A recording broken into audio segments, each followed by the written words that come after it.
Hey guys, this is my review of Glory by Honor 8. There's a lot to talk about, so let me just get right down to it. First match, we get Colt Cabana versus Rhett Titus. Pretty good comedy match. Pretty good way to warm up the show.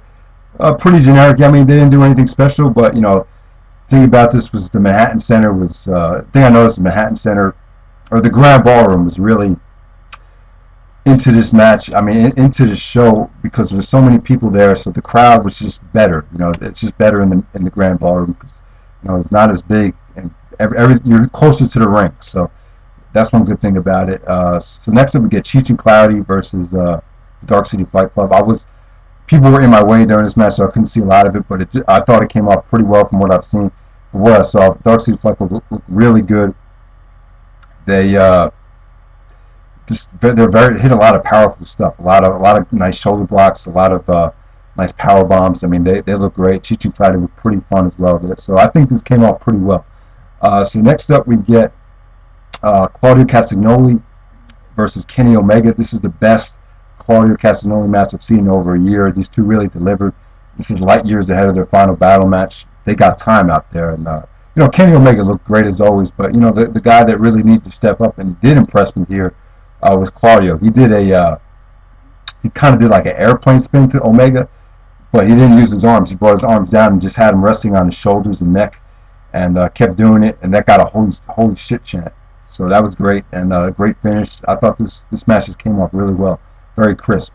So next up we get the Four Corner Survival. We get Grizzly, Redwood versus Roderick Strong versus Sonjay Dutt versus Delirious. Roderick Strong was the MVP of this match. He made this match better than what it should have been. Just a lot of stiff kicks, running stiff kicks out of nowhere. A lot of nice backbreakers. Your typical Roderick Strong stuff. He's really leaned down. He just looks a lot more athletic now. And now everyone looked good here. Delirious, Sonjay looked great, and Grizzly Redwood even looked great. Grizzly Redwood was super over here. He got a huge chant. They did a lot of high spots in this match, and this is just very fun. A lot of great action here. Kind of like an X Division style match towards the end of it. So next up we get the ladder war. American Wolves versus Steen and Generico. Eddie Edwards injured himself the night before, injured his elbow. Shouldn't have been wrestling tonight. He got a great ovation for just coming out. His whole I think it was his right arm. His whole right arm was wrapped. And yeah, I mean, you got to give him a lot of credit, but this match was brutal. The thing about this is they took their time here. It wasn't as fast paced as the previous ladder war. This is a little bit more dramatic.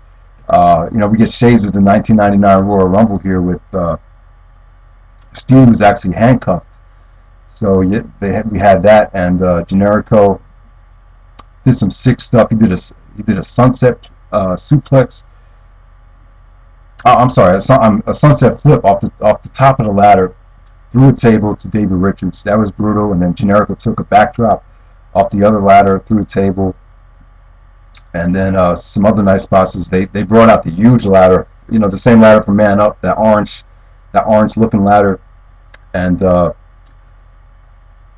Generico actually did a torpedo through that ladder, so that was a nice spot. And they had on the guardrail to the ring, they had set up a ladder, and then they set up another table on top of that, and then at the end of the match, Steen took a bump through that. And yeah, this is just very good stuff. A lot of nice psychology. I thought it told a good story, but at the same time, you really got your money's worth. Definitely lived up to the expectations. And I don't know. Only time will tell if this is on the same level as the other ladder war. It might be better. It might not be. I mean, I probably need to see the DVD to make a better assessment of it. So before intermission, Bret Hart came out. I think he came out before the ladder war, or yeah, I think he did, and I couldn't hear anything that he said. So I don't know. The mic was just really bad, and he wasn't speaking loud enough. So I didn't hear anything that he said. So if you can tell me something he said, because I didn't hear anything. So post it in the comment section if you know what he said. So next up, after intermission, we get Chris Hero versus Eddie Kingston. The crowd was kind of still burned from the ladder war, but this is just very solid stuff. This is very brutal, very stiff. Like I said, Hero is really hitting his stride now. So I don't know if he's officially signed with WWE, but they're saying that he might have. It's kind of a rumor right now, but it's a shame that he is, because I feel like he's really hitting his stride in Ring of Honor with his promos and his conditioning. This just came off really well. Eddie Kingston didn't get a great ovation when the match ended, but finish was pretty awesome here with Kingston taking the Misawa elbow pad from Hero, but then Hero beat him to the spot, took out another elbow pad with some kind of like gold medal on it, and so he knocked Kingston out to get the win. Yeah, pretty solid match there. Next up we get Austin Aries in the A double L double. It was actually Bret Hart that won it, but Bret actually left during intermission, so Petey Williams came out. Petey Williams cut like a really bad promo before the match. That kind of killed the crowd. You know, the crowd really does. ROH fans really don't connect well with TNA homegrown talent. Same thing with Sonjay Dutt, you know, and Christopher Daniels from 2007. You know, they have to really work hard to get the Ring of Honor fans respect. And, you know, they really weren't super into Petey Williams. I say more fans probably wanted Aries to win the belt. More diehard fans wanted Aries to win this match. It was pretty good, but the problem was the fans just weren't into everything. They didn't take it too serious. No one thought Petey was going to win. They were chanting Twinkies at Todd Sinclair after every time he made a count. So, but you know, there was some pretty good things in this match. Petey Williams hit 2 Canadian destroyers. He hit one off the top rope. Aries looked great here. He put his body on the line a couple times, and match actually ended in a count out. Aries hit the brainbuster on the outside, so Petey Williams ended up getting counted out. Still a pretty good match though, even though it probably could have been better. And I'm not that high on Petey Williams, so I really wasn't expecting much here. So next up we get Briscoes versus the Young Bucks. Crowd was dead for the first half of this match. I mean, I'm telling you, they were just dead. And you know, the Briscoes, I think Mark Briscoe is still trying to work his way back. You know, he's really not. I'm really not seeing the energy that the Briscoes had from 2007. But this match really worked because the Young Bucks really woke the crowd up with a lot of their offense. Jay Briscoe looked great here. He hit a series of Yakuza kicks that came off really well. And the Young Bucks, they hit their combination moonsault spot at the end. And finish came off really well. Young Bucks actually went over here, which was nice to see. And yeah, just great stuff. So next up we get Nigel McGuinness versus Bryan Danielson. Danielson did come out to Final Countdown, which is pretty disappointing. But yeah, I mean, this is pretty much, you know, I'm not going to say it's their best match they've had. I mean, it's definitely one of the better matches that they've had. I mean, you can't go wrong. It's just another epic Bryan Danielson Nigel McGuinness match.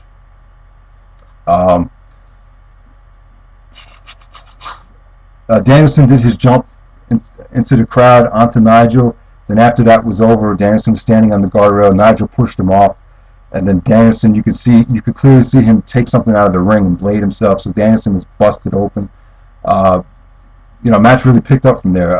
Nigel hit a series of lariats. The crowd went crazy when Nigel hit the lariat because they're not used to seeing him doing it recently because he's been injured. And that was great to see. Danielson busted his ass out there. Both these guys, they just left it all in the ring. I mean, and eventually Danielson actually did go over here. He made Nigel McGuinness pass out with a series of elbow blows. And the aftermath was very classy. Nigel got a great ovation. I say the crowd was pretty much, you know, Nigel had a lot more support than you would think. They weren't just totally into Danielson. So the aftermath was great. Danielson talked about how he's going to kick John Cena's fucking head in. That was pretty funny. And you know, Nigel kissed the Ring of Honor. He kissed the ROH logo. It's great stuff. You know, it's just one of the best nights of my life. It's just amazing stuff. Just an amazing emotional send-off to Nigel McGuinness and Bryan Danielson. And oh, one thing I did forget to talk about was Jim Cornette. You see, there's so much to talk about. So yeah, Cornette came out, cut a great promo, gave the fans what they wanted. It was very informative. The problem was Austin Aries came out, and it just dragged on too long, so a lot of fans were shitting on it towards the end. But when Cornette was out by himself, it came off really well. Probably leaving something out, but like I said, there's so much stuff to talk about. I only have under 11 minutes, so definitely see the show. Buy it on DVD. This is one of the greatest Ring of Honor shows in history, so check it out.